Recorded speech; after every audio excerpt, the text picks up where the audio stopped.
Ora, uma pergunta que eu acho extremamente interessante. A pergunta foi: como nasceu o mundo, ou como surgiu o mundo?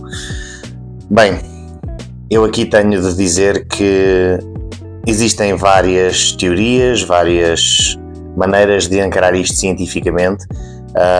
Eu começo também por dizer que neste assunto eu nunca vou descurar também a minha fé. No entanto, quero também partilhar que foi numa palestra acerca deste tema científica pelo professor Adalto Lourenço, onde eu acho que nesse dia eu enterrei uma das grandes dúvidas da minha vida. Desde muito novo eu sempre fui muito curioso, sempre fui uma pessoa muito ligada à ciência, ao que se prova, ao que se vê. E no início da minha caminhada em fé sempre houve um bocadinho a discrepância de como é que eu conseguia conjugar os dados que eu tenho bíblicos com a ciência que eu aprendi na escola e que me mostrava provas de incoerências, provas de coisas diferentes daquilo que eu lia. E então hoje, quando me perguntam como nasceu o mundo, como apareceu o mundo, eu gosto de responder de forma simples, mas dizendo que eu acredito que o mundo foi criado por Deus.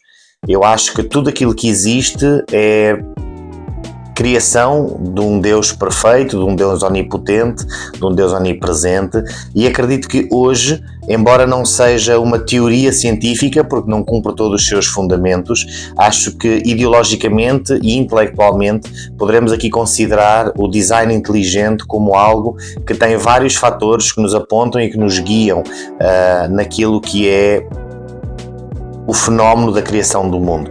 Existem várias questões que ainda estão por responder por toda a gente, portanto, a origem não pode ser comprovada, portanto não há uma certeza.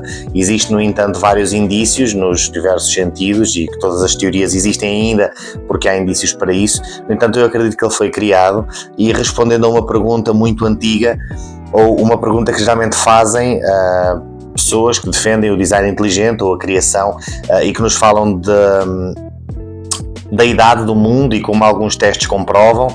Eu hoje não quero levantar questões sobre a legitimidade ou não desses testes, mas quero deixar aqui um exemplo para nós cristãos que cremos na palavra de Deus e que queremos que aconteceu, que é, nós temos uma ideia limitada humana de que tudo aquilo que é criado novo, tudo aquilo que é feito novo, mas na Bíblia nós vemos que Deus, quando faz a criação, ela não faz a criação de uma origem,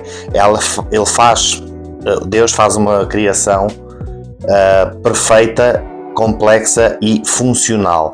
Nós vemos que quando Deus forma Adão, ele forma Adão já adulto, nós não vemos um processo de crescimento.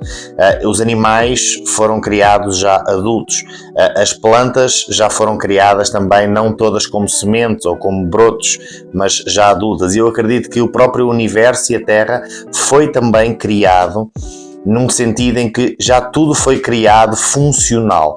Portanto, eu não duvido que um teste diga que a Terra possa ter milhares de milhões ou bilhões de anos ou o que for, e que realmente isso possa ter sido criado por Deus. Não gosto de limitar Deus a esse ponto. Da mesma forma que no momento em que Deus soprou nas narinas de Adão o sopro da vida e ele toma vida, qualquer pessoa que fosse medir a idade de Adão não ia encontrar um ser com um corpo de recém-nascido, portanto não ia encontrar um bebê, já ia encontrar um homem feito. Então eu acredito que Deus tem capacidade para criar algo adulto, criar um mundo maduro. Cristo criou tudo funcional, Deus criou tudo funcional. Então a minha resposta foi Deus que criou, e algumas das questões que me fazem muitas vezes eu tentei aqui abordar de uma forma leve. Se surgirem dúvidas, se tiverem questões, se quiserem falar mais, poderão dar temas mais específicos ou questões mais diretas e eu tentarei abordar em vídeos para que isto não fique muito longo, mas a minha ideia é realmente que Deus criou. Há indícios de que existe uma mente inteligente por trás da criação. Há várias coisas que, para fazerem sentido, deverão ter esta premissa. Caso assim não fosse, também há muitas coisas que ficam sem resposta. Não é resposta perfeita, não temos a certeza. No entanto, eu creio quando a Bíblia diz que a natureza, que a criação testemunha da ação de Deus, que o próprio mundo nos dá provas de que foi Deus que o fez. Então, se alguém quiser explorar mais o tema, ir um pouco mais longe, mandem mensagens, respondam, façam comentários e perguntem as dúvidas em específico, e vamos tentar aqui esclarecer toda a gente o máximo possível.